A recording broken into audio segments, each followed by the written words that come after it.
Welcome to the channel, and today we'll be taking apart one of Kamikaze's most popular reviews on YouTube and show why Eminem is at a point in his career where he's got one thing set in stone. No matter what he does, he will never be able to sway the opinion of people that haven't liked his music for decades now, and there's nothing wrong with that. It's perfectly normal. But the problem is fans taking people's opinions as fact, and that's the focus of this video.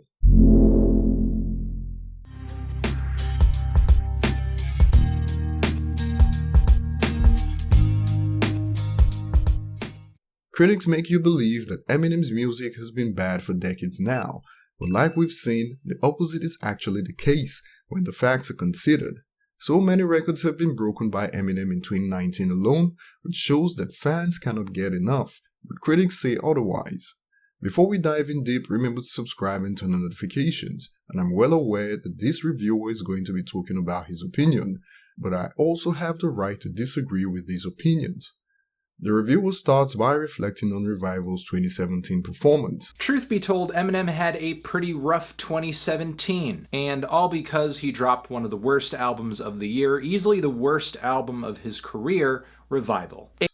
It's his opinion about the quality of Revival, but stating that it's one of the worst albums of 2017 is pushing it. Isn't it ironic that Revival was so bad that it ended up as the second best-selling hip-hop album worldwide of 2017, right behind Kendrick Lamar's Damn album, according to the IFPI. In my opinion, this is an elitist view of music, and it's a classic case of my music taste is better than everyone else, because how else will one of the worst albums end up as the second most sought after album of 2017? These are just the facts, not opinions, but facts about the presumed worst album of 2017. The reviewer continues by stating, Oh, and there's also Eminem's painfully cringy bars on tracks like Bad Husband and Offended, just to name a few. It's common to hear Eminem critics talk about how all Eminem fans care about is stats and sales, but if you've been with us for a while, you know that this channel also focuses on debunking that myth, and although I'm yet to break down Bad Husband, I have broken down Offended. And if you missed our breakdown of that video and would love to know how wrong this critic is about Offended, click the link that pops up at the top right corner now. Another section of the review was this. He was hip-hop's anti-hero, and his abrasive personality was something that you either loved him or hated him for. And this is all you need to know where the reviewer stands when it comes to Eminem. You either love him or hate him, and it's obvious where this reviewer stands in the grand scheme of things. The reviewer also touches on songs that do not focus on Eminem getting back at his critics by stating this. There are some relationship cuts on this record where Eminem continues to lay out his struggles with romance and picking out Mrs. Right and functioning normally in a healthy relationship. I don't know about this guy, but I adore this kind of songs from Eminem. For instance, Spacebound is currently my favorite song from Recovery, and I thoroughly enjoy Good Guy from Kamikaze, which this reviewer hated and placed Nice Guy above it. But then again, Nice Guy remains the only song on Kamikaze that's yet to cross 50 million streams on Spotify, so maybe this reviewer's taste is just the polar opposite of fans around the world. To be honest, I wish more artists made songs about dysfunctional relationships, since 99% of pop songs out there set up young adults for disappointment in the dating game by filling their brains with songs that are heavily gynocentric and unrealistic. Eminem is at the opposite end of the spectrum, and I'd rather listen to these quote love songs from Eminem than some R. Kelly. This is one bit I found shocking in this review. And there's also the track Stepping Stone, where Eminem essentially apologizes to his former group D12. I like the personal angle, the heartfelt tone of the track, the performance from Eminem on an emotional level is pretty good. It seems sincere, but it's not really a high point on the album. Stepping Stone was a much-needed throwback that most fans, especially from the early days, consider to be one of the best songs on the album based on comments from friends and on social media, but according to this guy, it's a low point. And the reason for this is something that shows you that this reviewer's knowledge about what makes up a good hip-hop song is not that solid.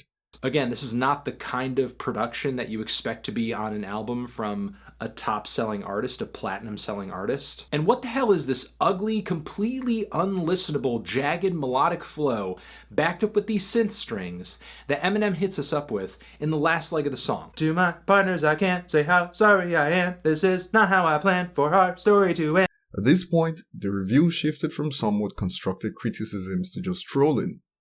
If you know about Eminem's history with D12, this song is like opening a time capsule, and the beat of this song the reviewer criticizes sent chills down my spine when I first listened to the song, but to this reviewer, that was the worst beat of the song. If you care so much about how it sounds, then the lyrical content and delivery, hip-hop was the wrong genre for you all along, and you most probably adore mumble rap at the moment, since it's just about humming sounds with autotune. To prove my point about why this reviewer should stick to reviewing mumble rap and pop songs, he adds this. There's also the song Venom, the closer on this thing, and of course this song is going to be on the upcoming movie's soundtrack. That's just perfect. I can't really comment on this song outside of saying it has one of the ugliest choruses I've ever heard in Eminem's entire career. Venom, adrenaline, get 'em, ain't gonna know what hit 'em, Venom. How is this real life? How is this a real thing that a mainstream artist does? Venom has been criticized by many, but the good news here is that the people criticizing it didn't know how things will turn out and spoke too soon. If you're in doubt about the lyrical content of Venom, click the link that pops up at the top right corner now, and the stats of Venom say otherwise. On YouTube alone, the song has 257 million streams, on Spotify 156 million listens, making it the second most streamed song from Kamikaze. In my book, that's a huge win for a song that has the worst hook ever in Eminem's career, according to this reviewer, who's been overly dramatic. On YouTube, it has 4.4 million likes compared to 135,000 dislikes, and when Shady Aftermath applies for this song to be certified in the United States, expect at least a double platinum certification.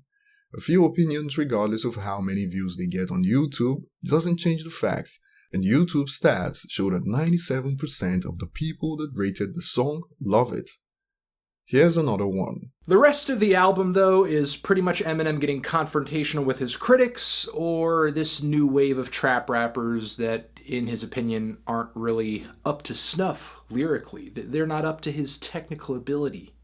First of all, there's nothing wrong with calling out mediocrity, and fans have been waiting for years for Eminem to return back to his old ways of calling out trash, whether it's from pop stars or rappers, which is why Kamikaze ended up much more successful than Revival in the United States especially. These rappers are not up to speed lyrically, and calling out other rappers is a norm in hip-hop and shouldn't be criticized. These rappers are the peace water of hip-hop at the moment, and if you're not up to speed, expect to get called out. Simple. But his consistently bitter and vengeful tone throughout a lot of the songs on this album kind of cancels that out, an attitude that is very much set by the opening track on this thing, The Ringer. Keep in mind this track and the entire album kicks off with Eminem muttering into the microphone, "I feel like I want to punch the world in the fucking face right now."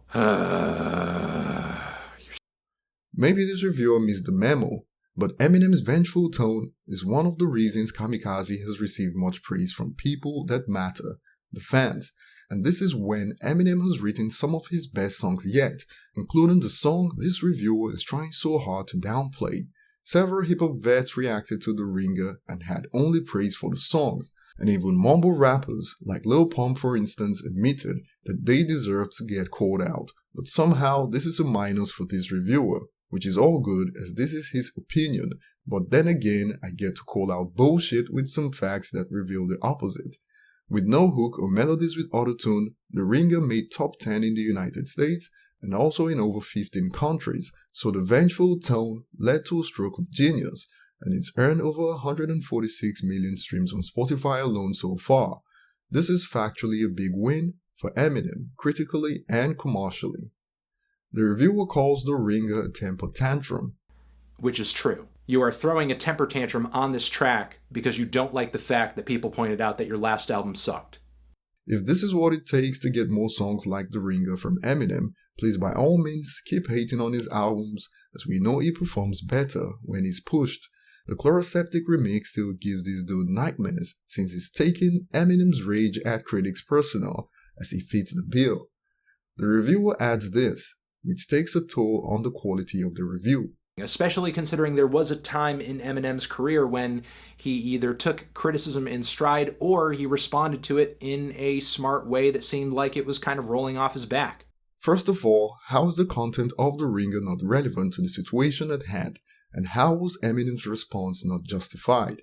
I did a breakdown of that song and you can find that at the link that pops up, and you realize that the bars, as expected, went over his head.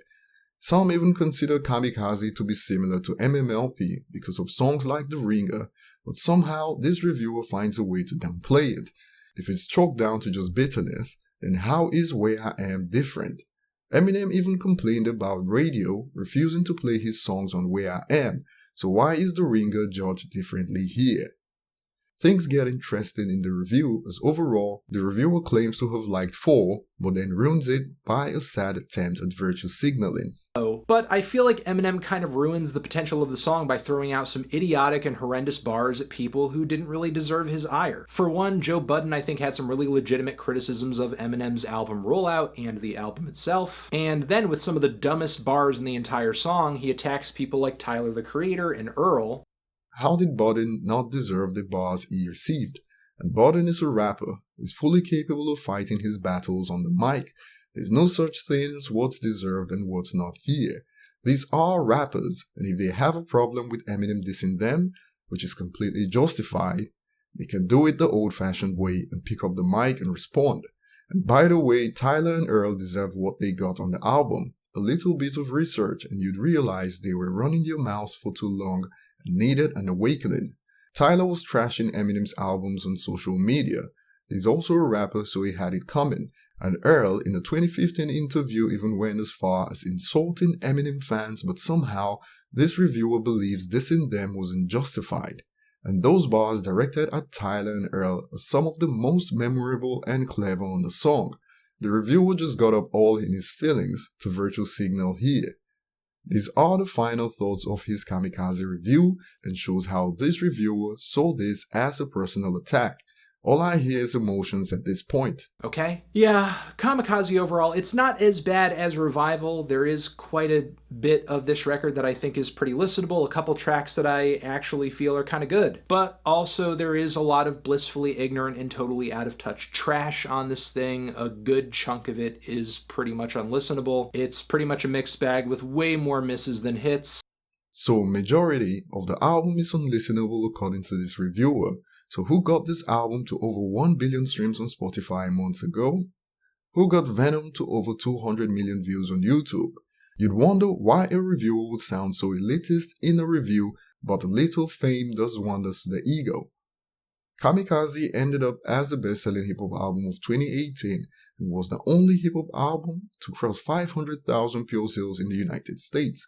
This reviewer rated the album a light 4 over 10, which is closer to 3 over 10 than average.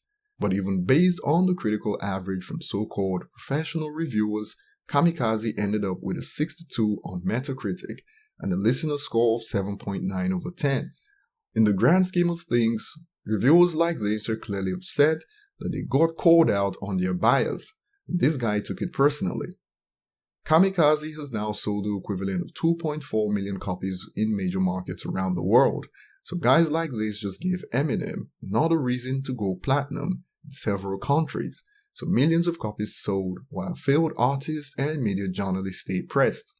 Thanks for watching, and if you'd like to support the channel, consider donating to our PayPal at the link in the description.